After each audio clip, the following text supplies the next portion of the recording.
All right. Good evening, everyone. I'm Mary Eintema, president of World Boston, and I'm happy to welcome you to Chat and Chowder. Imagine it's 1949 and the Allies are a bunch of high schoolers on a group text. And imagine we had cell phones back then. US, OMG, it's official. The Soviet Union is just the worst. Did you see what they did in Germany with that blockade? UK, what a bloody wanker. They need to be stopped. Canada, you know, I don't think we should be gossiping about this, I mean, the Soviet Union did help us out in World War II. France, oh, Canada, always so nice. Don't gossip about this, be kind about that. Everyone get along all of the time. Enough, vive la France. US, okay, I'm literally so excited about this. You're going to love it. France, the suspense is killing me. Vive la France. US, okay, so I'm just spitballing here, but maybe we all form a club. Canada, an alliance, US, totally, that. No, a political military alliance, and we can invite Belgium, Denmark, Iceland, Italy, Luxembourg, the Netherlands, Norway, and Portugal to join too. And we can all make a pact that if we ever have any beef with each other, we can just talk things out. Or if any of us gets attacked, we'll all help out and defend one another, probably against the Soviets because I hate them. Did I say that yet? France, you did many times. Vive la France. Okay, so now we're going to 2018, February 14th, Parkland, Florida. My school is being shot up and I am locked inside. I am effing scared right now. What is my point? We are now a digital species and Gen Z is the most digital cohort of all. As our speaker told NATO, that's NATO, when she was 16, Gen Zers spend at least 7 hours a day on their phones, and that was before the pandemic. They're also incredibly diverse and acutely aware of the effects of world events. But how will Gen Z change the world unless, as Olivia says, they know WTF is going on? We're only 4 months into 2022 and a lot has happened, and we know it's more important than ever to keep up. I'm sure we've all thought, I wish I could just get a concise recap right away. That resource actually already exists, and it is incredibly popular thanks to our extraordinary speaker, Olivia Seltzer, who in 2016, at age 12, set out to make global news more accessible to her peers and all of us by compiling bite-sized pieces into the Cramm newsletter with a lot of spice and style. So it's a pleasure to host Olivia Seltzer to discuss, among many things, her new book, Cramm This Book, so you know WTF is going on in the world today. After our formal program, I hope you'll join the post-chat with Tom Kennelly, Program Director of History and Global Understanding at Boston Latin School, to chat informally with fellow community members. Before that, some reminders. The World Boston mission is to foster engagement in international affairs and global cooperation. So thank you for joining us tonight and supporting our mission. Please do learn more at worldboston.org, and if you can, support our work financially. Thank you to World Boston's Manager of Global Engagement Programs, Natalie Mace, who is here with us today behind the scenes or behind the Zoom. And please do view and register for our upcoming events at worldboston.org. Our next event is a Great Decisions program in person on April 26th. It will feature Dr. Jennifer Schuba on changing demographics, a very appropriate topic. Now for a little housekeeping to remind you to ask questions, use the raise your hand function. And when you're called on, we'll bring you on to ask your questions. Don't forget to turn on your camera and to mute your cell phone. We use the chat here only for technical matters, never for audience input. And now, at last, it is my pleasure to introduce our speaker tonight, Olivia Seltzer. Olivia is the 18-year-old founder and sole writer of the Cramm newsletter and the author of the new book, Cramm This Book.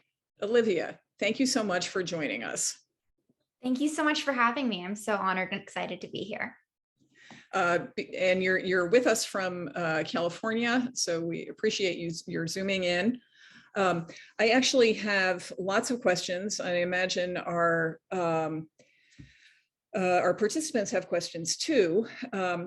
I have questions about many things, the book, its contents, your process, and your role. So we'll do the best we can, starting with actually a pretty simple question. How did you start the Cramm newsletter? And how did you decide to write this book? Yeah, it's going to be a long answer. Go for it. I was really inspired to start the Cramm by the 2016 US presidential election. I attended a junior high school where the majority of the students were Latinx, and many of their parents were actually undocumented immigrants. And personally, my grandfather was an undocumented immigrant from Mexico. So when the results of the election came out, there was suddenly a lot of talk about how what was going on in our government was actually impacting us directly as 12 and 13-year-olds. And that was a very new experience for us to feel so tethered to politics. But despite the fact that all of us were talking a lot about the news, I noticed that none of us were actually reading or watching the news because it's primarily created by and geared towards an older demographic. And it just unfortunately wasn't connecting. And I saw that as a really big problem because I felt like, as simple as it sounds, you can't change the world unless you know about it. Meaning, if something's going on in the world where people need our help, if we're not aware of that happening, we can't exactly help them. So since I've always loved writing, I decided I would create the solution. So on February 1st, 2017, I started waking up every day at 5 a.m. to read the news, create relevant stories, and then rewrite them in a way that speaks to young people before sending it out across multiple platforms. So that was sort of the beginning of the Cramm. And then like the Cramm This Book also came from kind of me noticing a problem and wanting to find a solution. So over the years of writing the Cramm, I've noticed that there's sort of this assumption in the news that we all have an understanding of the major events that have happened over the past century or so.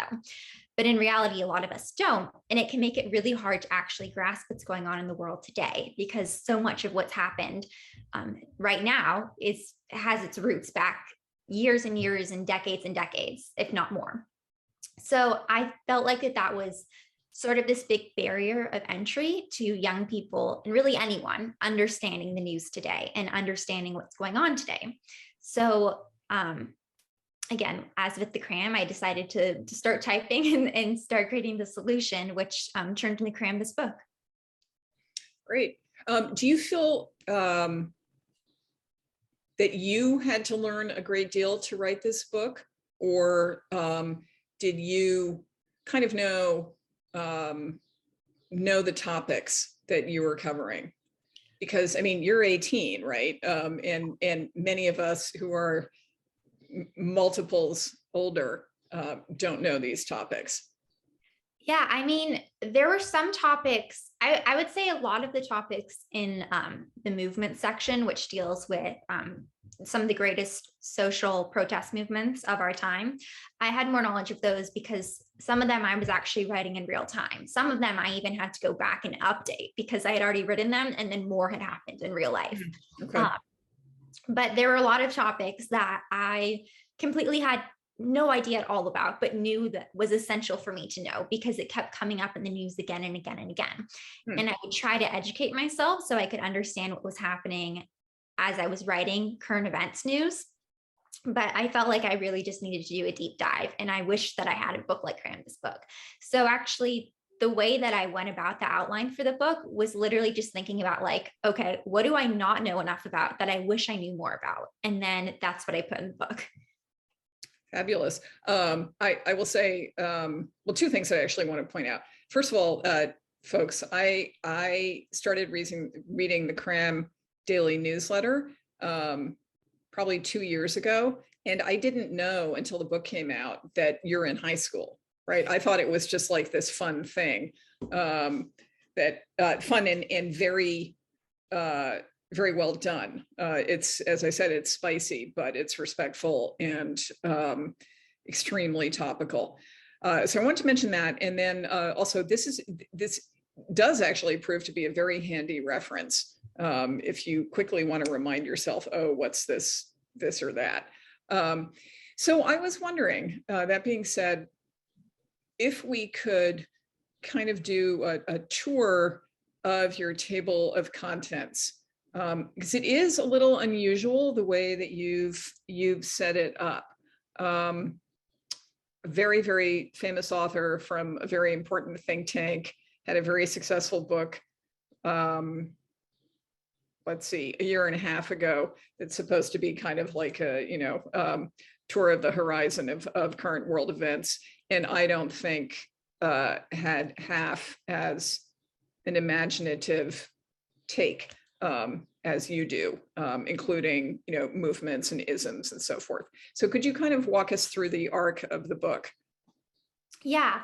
The first thing I thought of was like what I was just saying about what do I feel like it's absolutely essential for young people to know, or again, for anyone to know, to understand what's going on in the world today. And it was very hard to narrow it down to as many topics as there were in the book, which was still a lot of topics. But originally, the publisher and I agreed, we were like, it's going to be about 190 pages. And I think it ended up being 272 because there was just too much to pack into less than 200 pages. So once I had all the topics, I knew that I wanted to split it up into more general categories so that you didn't just open the book and be like, oh my gosh, there's a lot of stuff in there. I don't know where to start. So I wanted to group it together. And then the interesting thing about that is, as I was doing research on these topics, I realized how much sense it made for them to be grouped together, as you were able to see how it's kind of the same thing happening over and over again. So if you look at the isms and the phobias, which is the first section. Which is the first section, yes. So as different isms as and phobias, yeah. Yeah. So as different as racism is from sexism, it really comes down to the same thing, which is just fear and hatred of the other. So I felt that putting all of those, I think we have 11 isms and phobias in there. So racism, sexism, ableism, Islamophobia, xenophobia, the list goes on. So I thought it was very powerful for readers to actually see how it's the same kind of hate manifesting in different ways for different groups of people. And then the next section of the book is the wars, which delves into the wars that I thought were important for people to know about to understand what's going on today. And with that, we kind of started with World War II, and it just had an interesting way of falling together because as I did more research, I realized that almost every other war I was writing about had its roots to World War II. So in a way, even though I don't write directly about what happened during World War II, it's throughout the entire chapter. So you're seeing that sort of like this conflict, even though ended, it created all these new conflicts that now are being dealt with, some of them still to this day. And then from there, we move into the movements, which I thought was really important to have that after the wars. So you could actually see how all of this hate and violence has actually now sparked change and people wanting to come together to make a difference in the world. And for the movements, it was very important for me to be in chronological order when they happened to actually show how strategies for protest developed over time. So beginning with women's suffrage and seeing people begin to petition and picket, and then all the way ending with the climate change movement, where we actually have students walking out and a movement spreading over social media, which has its roots in the Black Lives Matter movement. So that was something where you kind of see that general progression. And then finally ends with the disasters, which was interesting because at the heart of them, they're natural disasters. That's really like the definition of them. But I really wanted to show how people have such a big impact on these disasters, mostly in the aftermath, but also in the sense of climate change. So that's sort of the breakdown of each of the sections. But then a big overarching theme that sort of came about was setting the stage for the rest of the book with the isms and the phobias. So you could see how that's what's sort of pulling the strings for all of these events. Like, this is what's affecting us, is this fear and hatred of the other. And to actually understand that, we need to examine all the different ways it's led to wars, all the different ways it's led to movements, and how we can actually come together and rise above it to make the world a better place. Well, first of all, I have to say, I think that covering isms and movements, particularly isms per se, that's, to me, that's new and different. I mean, I've taken a lot of classes in international relations. Well, let me tell you, long ago when I was writing my dinosaur around Boston, and you don't get that typically, unless, you're also doing anthropology or sociology or something like that. So let's talk about the movements a little bit. I am interested. So everybody, we have here women's suffrage, the hippie movement, civil rights movement, LGBTQ rights movement, Arab Spring, Black Lives Matter, Me Too, immigration, etc., March for Our Lives, and the climate change movement. One observation, of course, is that the movements come thicker and faster as we get closer to the present day. And that may be your perspective. It may also be just the nature of the world that we're living in. So first of all, what do you think about that?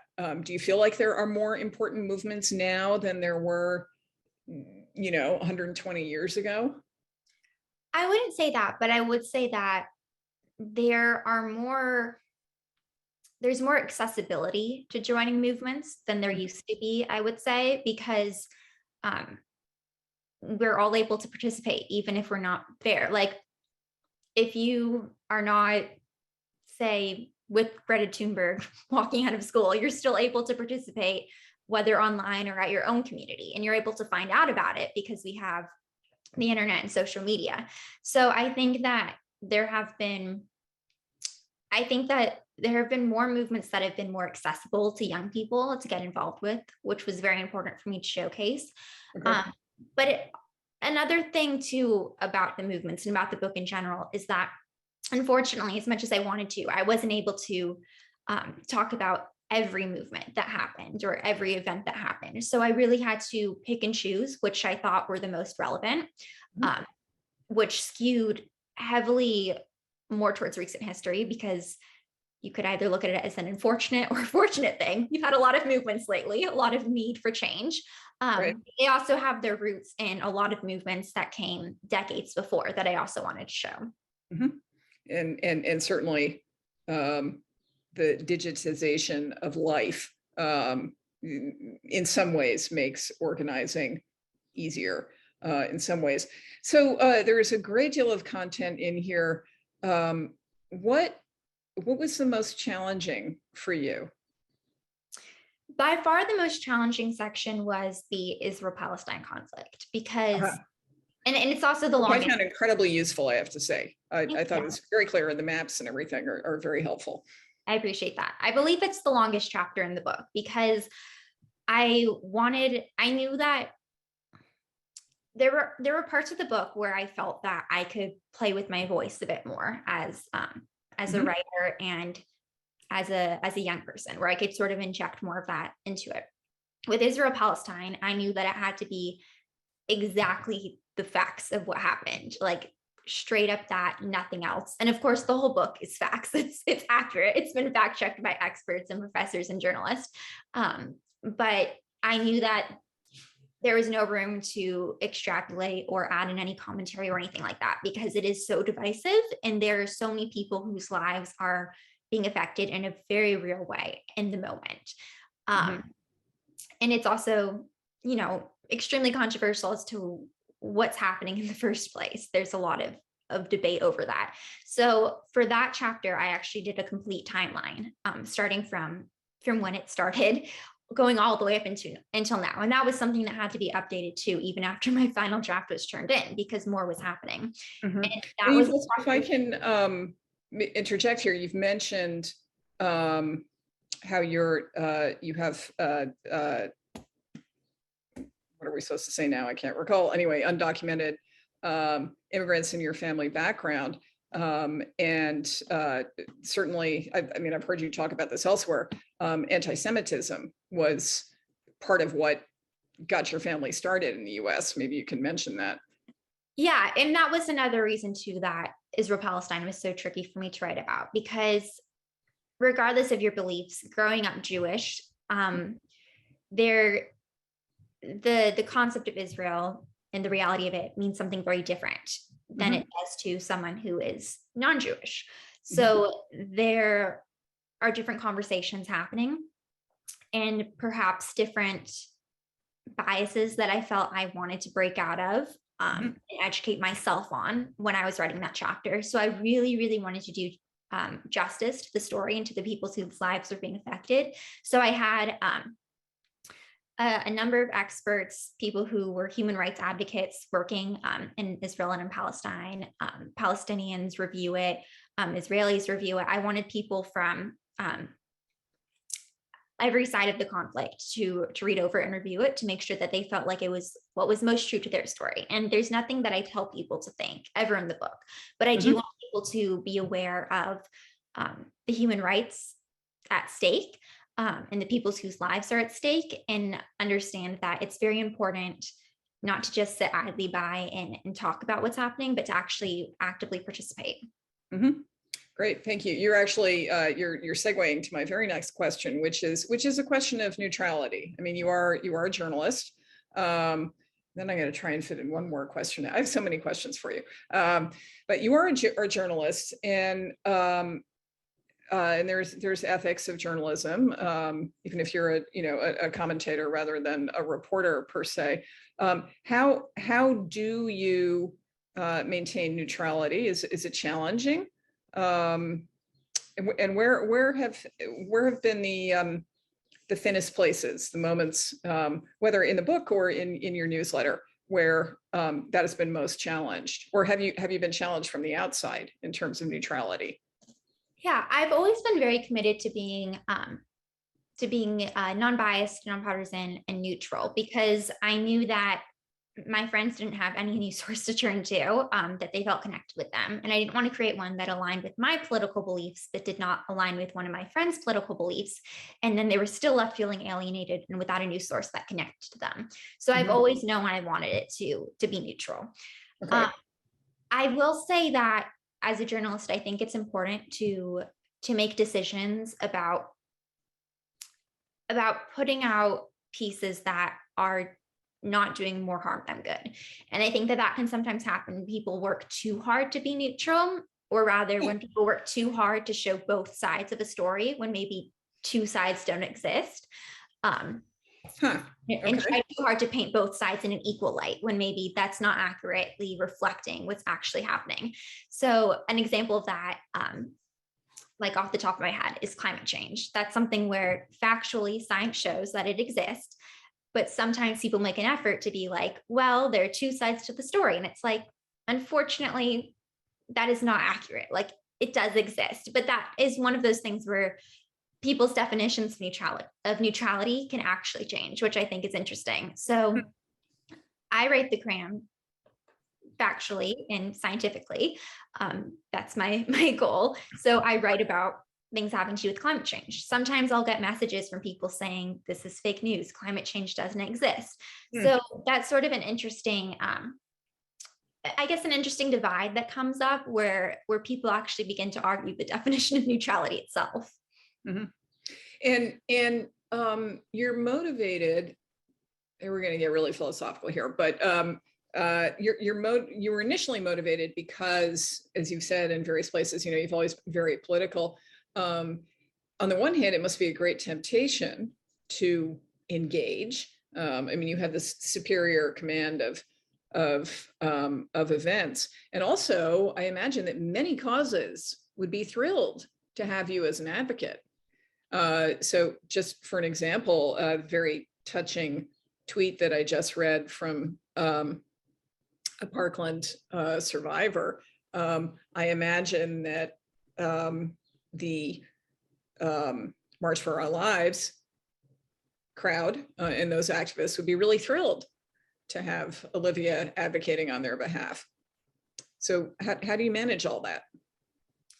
I think that it's very important for people to, both for the sake of being a better activist and also taking care of themselves, to try to pick a cause. And I think that there can be a lot of pressure and judgment over feeling a need to get involved in everything and try to help everything. Whether that's pressure, an outside pressure, or a pressure you're facing from yourself. So that was definitely something I struggled with, that I felt like there were too many things I wanted to help with, and it felt just way too overwhelming because I felt like there there was very little I could do to help all of the different things I wanted to help with. Mm-hmm. But for me, the Cramm was sort of the best solution to that, because I realized that by using my voice and my love of writing to help educate other people about the problems in the world, hopefully they would actually get inspired to try to make a difference within those fields. So that's sort of what I see my role as someone who is hopefully creating change in the world. That's really my ultimate goal. And I think that it's also made it all more manageable for me, because I know that I can read about what's going on in the world, I can write about it, I can send it out, and then I can go about my day being like, okay, I've done something, and I now need to try to not be stressing about this all day long. Great, you certainly have done something. So I think we're going to go to a question, and then because I have more, we're going to come back to some of mine. So I think we have Jim Kaufman about to come up, wonderful World Boston board member. Go right ahead. Hello, Olivia. I'm fascinated by what you do and appreciate that you joined World Boston. I have a question, and I may have missed it, but with regard to the book, it sounds like the category of current politics and political trends, be they domestic or international, or cultural trends, either domestic or international, what's going on in the world. And is that something that's covered in your newsletter that wasn't practical to be covered in the book? Or are those just subjects that are just beyond the scope of what you're working on? Yeah, I mean, that's an excellent question. It really depended. The newsletter covers everything that's happened in the past 24 hours. I mean, not everything, but a roundup of what is most relevant and important for young people and everyone to know. So the book wasn't quite as topical, also because the logistics of that were tricky. I got the book deal in June 2020, and it came out in February 2022. But there were definitely there's definitely a big chunk of the book that is recent news, as in the past couple of years. For example, COVID is addressed, Black Lives Matter is addressed. That war in Afghanistan, that was a topic I wrote about that had to be updated because of the US's withdrawal and everything that happened from there. So there were a lot of instances like that where conflicts are ongoing, or disasters or movements are ongoing, that either had to be updated or had to be left sort of in an open-ended way of like, now this is in our hands to try to help make a difference. Great, thank you. I think we have Leslie next, also a World Boston board member. Hi, Olivia. Thank you so much for being with us and for the interesting work you're doing. Your comment about the gentleman who, or I think it was a gentleman who gave you feedback on climate, made me think of a question for you about what kind of feedback do you collect, or what are the avenues for feedback? And are you measuring things like click-through rates? Because it occurs to me that you might also might have a perch to glean some pretty interesting insights on what the interests of the next generation are with regard to foreign policy, and what maybe some preferences and areas of future action might be. Thanks. Yeah, so thank you. So the biggest way that we get information and insight from our audience is we actually have this program called the Cramm Fam. So it's made up of about 500 young people from every corner of the world who read the Cramm and then want to get involved in some sort of way. So we have multiple teams where they can help give insight, can help send in stories they want to make into the Cramm, can help produce graphics and videos for our social media and things like that. So that was one case where I know Mary mentioned my speech at NATO earlier when she was introducing me. I actually, I polled our 500 youth ambassadors, and I asked them, like, what are your thoughts on NATO and its involvement in the world? How much do you know about NATO? Because NATO was really interested to hear from me as a young person what other Gen Zers thought about NATO, if anything. And that was the overwhelming response, that they really didn't think anything about it because they didn't know very much about it. So that's definitely a resource that I love to use. And it's also become just a really wonderful community where I've made so many friends through it. Great, thank you. You've actually kind of anticipated my question. I wonder if we can go into a little bit more about your process and the Cramm Fam, who they are, how you found them, how they found you, the amazing piece the package that you put together, for example, yesterday on Ukraine, just how all that fits together. And I understand that nevertheless, you're the only writer. So could you explain all of that constellation of people and how you work together? Yeah, it happened very organically. I think about 3 months after I started the Cramm, I had a girl reach out to me from the UK who said she wanted to be a writer, and she loved what the Cramm was doing and what it stood for, and she wanted to get involved. So she's now one of my best friends. We've now been friends for many years. But it led me to create the Cramm Fam, where young people can apply online. We accept everyone, so it's not really a real application. We want everybody's help. And then we have a private Instagram account called the Cramm Fam, where we all communicate over multiple group chats and through Instagram posts. And there are multiple different opportunities for people to get involved. So there's the editorial team, which is comprised of young people who basically send in local news stories that they think should go in the Cramm, to give it a more global perspective. So it's not just coming from someone based in the US who is mostly being exposed to American media. We have the social media team, which has young people who make TikTok videos, IGTV videos, and other social media posts for our account. So if you go to our page, you'll see many, many different faces who are all contributing. We have a media team, which is talented young people who volunteer their time with graphic design to the Cramm. And then we have an organizing team. So they organize events both on and offline for the Cramm. Could you, I think we're just gonna, in the interest of time, I think we're gonna pop the Ukraine piece into chat, which I just really recommend to everyone. It is essentially frontline reporting from teenagers about what's happening in Poland. I think you do have a person in Ukraine and so on. It's really extraordinary. Okay, so thank you. Now let's go to Raul. Go right ahead, Raul. Thank you very much. Very fascinating, Olivia. I have a question about what you do with the evidence you get. So do you attribute causality or not? And how do you decide what causes events? Yeah, I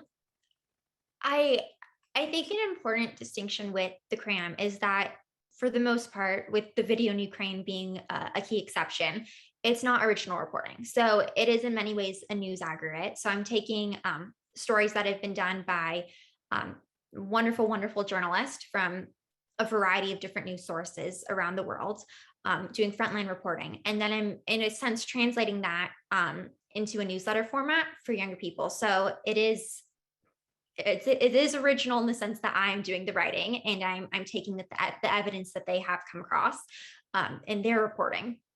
But I'm not necessarily the one going out and digging up these stories. And that's mostly because when I started this and came up with the idea, I was 12 years old. I did not have the resources or sadly the time to go out and do all of that. So I really wanted to make sure that the important work that was already being done to unearth these stories was actually reaching the younger audience. Excellent, great.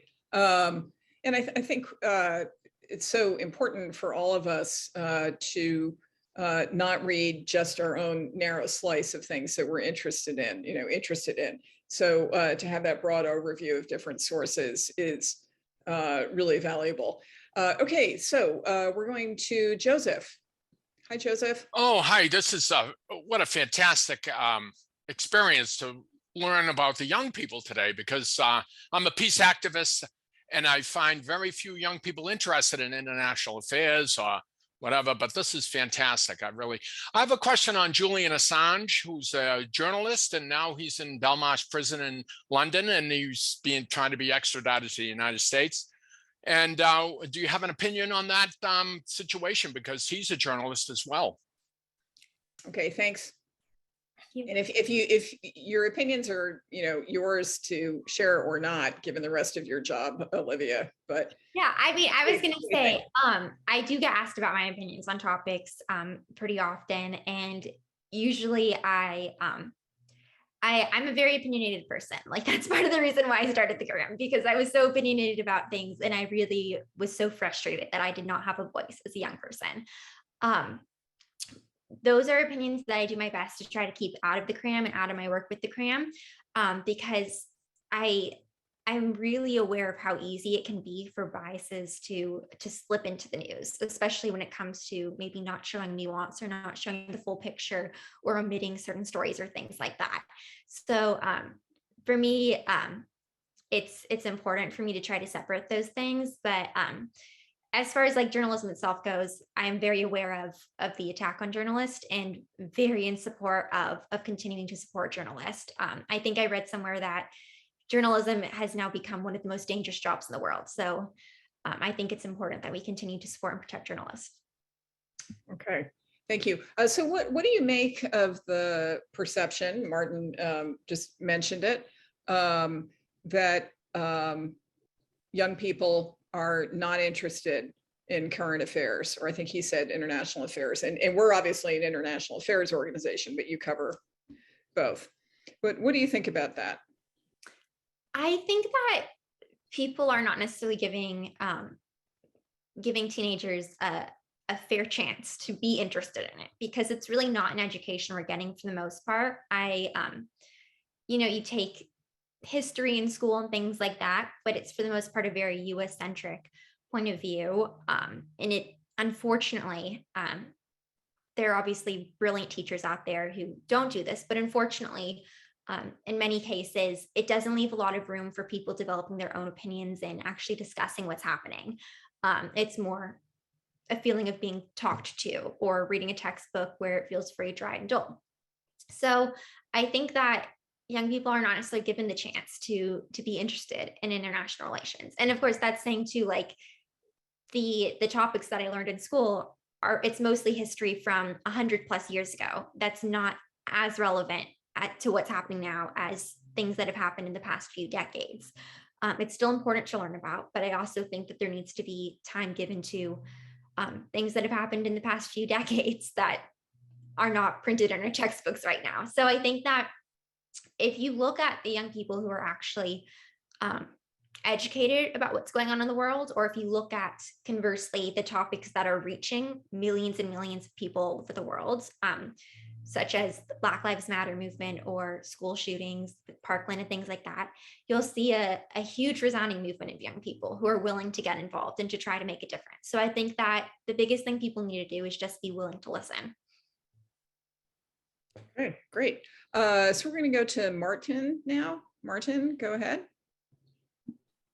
Hi, yes, my name is Martin, and I found your book a very interesting read. Thank you. You probably see I'm a little bit older. So this is going to sound like a history question, but it's really going to be a question about what you sort of expect your readers to take after reading your book. So when I graduated from the military academy and started my Army career, I probably would have said the atomic bombings of Hiroshima and Nagasaki, which ultimately led to the end of history's largest and bloodiest conflict, was like almost dogma, like that's what happened. More recently, though, some scholars have suggested that there's more to it, and it simply stated there was a Soviet military operation taking place at the same time. And I think, and so anyway, so there are some who would look at the question of why Japan capitulated and would point to that Soviet military operation as being more consequential. Again, it's not a history question. How would you expect your sort of your readers and the people that you're speaking to approach a question like that, something that's been taken as almost dogma for so many years? Yeah, that's a fantastic question. A big thing that I want to do with Cramm This Book is not tell readers what happened, but actually show them the actual things that have happened over the years, and then sort of leave it a bit open-ended and vague at the end as to what do you think the impact of this was? How do you think you can get involved if it's an ongoing issue? And how do you think that this ties in today? How do you think this is important if you do think it's important? So I tried to ask a lot of those questions at the end of every chapter, because the biggest thing I wanted readers to get out of this book was just how connected everything is. And also the fact that I think it's very important for young people, especially, to begin developing their own beliefs, because like I mentioned, there's not necessarily a place to get that in school, since we're not really taught about politics as much as I think we should be. And if you go home and talk about politics with your parents, often it's also a thing of being said, like, this is what we believe versus like, here's what's happening. We'd love to know what you believe. So I really wanted to give readers a chance to actually develop their own beliefs, and to kind of poke and prod and be like, okay, what do you actually think about this? And actually engage them directly. I don't know if that fully answers your question, but yeah. Great, thank you. Okay, so we'll go to Megan.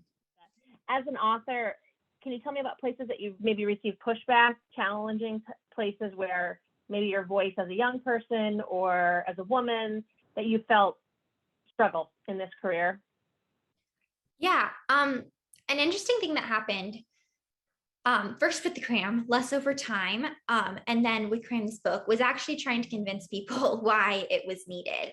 So with the Cramm, there were a lot of people who were like, well, kids don't care about the news. Why are you trying to reach them? And I was like, well, they don't care because they don't know about what's happening. Like, they actually do care if they know about what's happening. And over the years since starting the Cramm, people have seen that more and more with movements that I've mentioned, such as Parkland or Fridays for Future, and things like that. With Cramm This Book, a really big thing that people were saying is, we get a nonfiction book, we get a history book, we don't get a nonfiction history book for teenagers. They're like, there's no audience that exists for that. And I was like, I have the audience. That's the readers of the Cramm. Like, I can prove that that exists. So there were many, many hours of having to convince people of why it was something that was actually needed and why it was something that people would actually want to read. Thank you. And how are sales going? And we're going to pull up Megan while we're doing that. How's the book doing? Very well, thank you. Yeah, I was very excited. I was able to go on the Today Show a week after it came out, and in the days following that, we hit #1 on Amazon for all teen books, like in general, wow, which was super exciting for me. Wow. Sorry, I said Meg, but I meant Katie, who's actually from the World Boston staff. So go right ahead, Katie. So I have a pretty short question, but I guess I get my news from you, but where do you like to get your news? Like, do you have your go-to websites or your go-to publications? I would love to know. Yeah, my favorite for research for the Cramm, like the three first newsletters, news outlets I go to are New York Times, because they have very in-depth stories. So there's a lot of information for me to pull from. And then The Guardian and BBC, because I like that they're not US-based stories. So often they will report on global stories that I don't find covered in like a CNN or ABC News or NBC News. But so those are my three favorites, but I also make an effort to read literally everything out there, even things that are lean heavily to one side or the other, because I want to try to get as broad a perspective as possible. Awesome, thank you. Great, thank you. You know, I'm said you like having opinions, and you probably like discussing. I'm going to suggest that you actually do have a point of view, which is somewhat populist, and that does show through in a sense that you are focusing on movements, et cetera. The way that I love, you talk about how the rising and falling of empires, the world is, history is made up of a series of movements, which we don't particularly hear very often, and that the world is constantly playing a game of tug of war. On one side, essentially, it's big fat rope, easy to grab onto, and this is the side of the people in power. And then on the other side, rope is not much more than a string, and this is the side of literally everyone else. That's a pretty strong statement in some ways about a worldview. How can you match that outlook with kind of your practice of neutrality? Yeah, I think that goes back to what I was saying earlier about people's definitions of neutrality. And for me, the only time I will say I have a bias is I have a very strong human rights bias. So, and a very strong human rights focus, because I think that that's the place where people have the biggest ability to make a difference from all sorts of topics. So if you look at natural disasters, you would say, well, what does that have to do with human rights? But then you go into how the response can differ very, very extremely, in a very extreme way, based on the color of the people's skin who are being affected, or the geography of the people who are being affected, and things like that. So I want to be very conscious of the fact that I live a very fortunate, comfortable life in California. I'm not the kind of person who is going to face discrimination because of something like the color of my skin. I am Jewish. I have faced anti-Semitism. I have faced sexism, but in many, many ways, I'm very lucky. So I want to be very conscious of the fact that I'm that kind of person who's writing about these stories, and not take lightly the fact that there are people whose lives are being affected in very real, very serious ways in the moment. And I don't want them to feel like their stories aren't being given justice and aren't being taken seriously. So that was why it was so important for me to actually have people who are being affected and who are on the front lines of this read over the book and review everything, to make sure that it was factual and that they felt like it was true to what they were experiencing. Okay, thank you. Yeah, you have a terrific quote, and then we're going to go to Charles. Even if you don't know that you're making a decision as to whether or not to get involved, you always are. It's a choice and a privilege to hear about a problem rather than to live a problem. So that's a very clear, very clear perspective. Okay, so now, sorry, we are going to Charles. Yeah, Hey, Charles. so I also have hello. I also have a pretty quick question. So, and it might be kind of general, so you can take this whatever you want, but what are your plans for the Cramm, like in the future? Like, do you have any sort of, what's your direction? What are you planning with that? Yeah. Yeah. Well, thank you for that question. That's a great question. I always thought when I started the Cramm, and I was 12 when I came up with the idea, 13 when I started it, I was like, I want to create a media empire for young people. That was kind of out of reach when I started it. I didn't even know like how to run a media company, let alone create a media empire. But that's still the goal I'm working towards, because I think we've seen over the years that it's increasingly important for young people to get access to the kind of news I'm hopefully expanding access to. So I would really love to delve even more into the audio and visual side of things. I'm a writer, so I'm dealing with more like the written word, but I'm very excited to start exploring that space even more, because there are just so many people who are already getting their news and information from those spaces. And then my ultimate goal is to create a 24-hour live news site, updating as events happen around the world with journalists and correspondents all over the world. So really expanding off the newsletter format. Thank you. Great, thank you. So yeah, so regarding the future, you're starting college in the fall. Yes. And right here in our backyard at Harvard, as I understand. So are you going to keep this going while you're in college, or put it on hiatus, or maybe delegate some of it? What's your thinking? I will absolutely continue. It's the kind of thing that I just am so passionate about and just love so much that I would continue to do it even if I was the only person who was reading it. So I will absolutely continue through college, and I'm very excited also to be able to meet other people who want to get involved and want to start something and hopefully collaborate. Great. How back to sort of process and so forth, how is this funded? What are your funding needs? I mean, is everybody a volunteer? How is this going to work? Yeah, as of now, everyone is a volunteer, so we don't have any employees. I don't take any money directly from like writing the cram every day. When I started it, I actually like bought the domain name with money from my bat mitzvah and from like birthdays and like babysitting and things like that. And then it continues to be funded now through sort of, it's completely self-funded. So there's no outside funding. It continues to be funded by sponsorships we've done and deals we've done and things like that. And then also just me having to be extremely scrappy and very aware that it is costly to do certain things. So trying to keep as many things possible as cheap as possible while still being able to create high quality content. Mm-hmm. Great. I think Natalie actually has a question. Hey, Natalie. Thank you. Yes, I do. Boston, as we can tell from your background.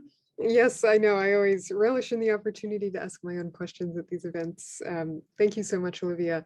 I was wondering, in thinking about the book as a whole, there's so much in there, but of course there's so much that you could have included as well. And you did touch on this a little bit, but you know, where did you draw the line? Where did you stop and think to yourself, you know, I will include this, but I won't include this for really, you know, whatever reason. But how could you look at the history of everything, the whole world, the entire history of life, and say this should or should not go in the book? Yeah, that was tricky. First and foremost, I knew that I wanted it to be relatively recent history. So I think the oldest thing that is addressed in the book is the women's suffrage movement, which started in like the late 1800s. So I didn't want anything to be, that was more like 150 years ago, but somewhere around there. But I didn't really want anything to be like earlier than the 20th century. And then the other thing it came down to is everything had to have an arguable reason for having it in the book, and something very specific that tied it to what was going on today, that made it essential to actually know to understand what was happening now. So there were topics that I thought were interesting that I wanted to explore and was excited to explore, but at the end of the day, they maybe didn't have the weight of something like the Vietnam War or the Korean War, where like the Korean War, for example, which is technically in a way still ongoing and which led to the division of Korea into North and South Korea. Like that is something that is essential to know and that I was never taught in school. So that was really something that it came down to for me, was like, what are we not getting taught and what do we need to know to understand why we are the way we are today? I mean, could you envision future editions of Cramm This Book? Yeah, that would be a dream to be able to do that. Yeah, I imagine there's going to be a significant section on Ukraine and Russia. Yeah. Go right ahead. I was wondering, Ms. Seltzer, do you think that like belonging to your target demographic has influenced the way that you like write, deliver, and organize the cram? And how do you, if you do it all, plan to like adjust these methods to accommodate the new generations for like the future of the cram? That's a great question. Yeah, thank you. I definitely think it's influenced it. And honestly, I wouldn't have started a news outlet for young people if I wasn't part of that target demographic, because the whole point was that it's completely by and for young people. And of course, I'm very happy to have readers of all ages who enjoy the cram, but that's the priority, is in creating media that exists to serve young people. In the future, I want to continue to serve our target audience, which is 13 to 30-year-olds, because eventually Gen Zers are going to be in their 40s and 50s and 60s and so on, and we'll have other news sources that are designed for them. So if that means me taking a step back when it comes to actually writing it, I'm more than happy to do so. Hopefully it's still around by the time I'm that age, because I really want it to be able to serve the audience it's meant to serve. And then also, even within my generation itself, there are so many trends and slang and things like that come and go so quickly that it's something I avoid altogether, because I think it very quickly dates it and very quickly makes it seem inaccessible to someone who is not of that very specific age. Great. I'm afraid that we're coming It's the end of our time. I'm just wondering, as you're talking, who will be the first member of the Cramm fam in space? I'm wondering that too. Because it's going to happen. It's going to happen. Very cool. All right. Well, let me just say thank you so much, Olivia, for your work and for joining us tonight. Thank you, audience, for your attendance and thoughtful questions. We hope to see you on April 26th for Great Decisions on Changing Demographics, and how appropriate is that? And that will be in person. And before that, let's go over, all of us, to the other link for the post-chat chat with Tom Kennelly of Boston Latin School, and grab your enjoyable beverages. The link for the post-chat chat is in the chat box. And with that, I wish you all a good night.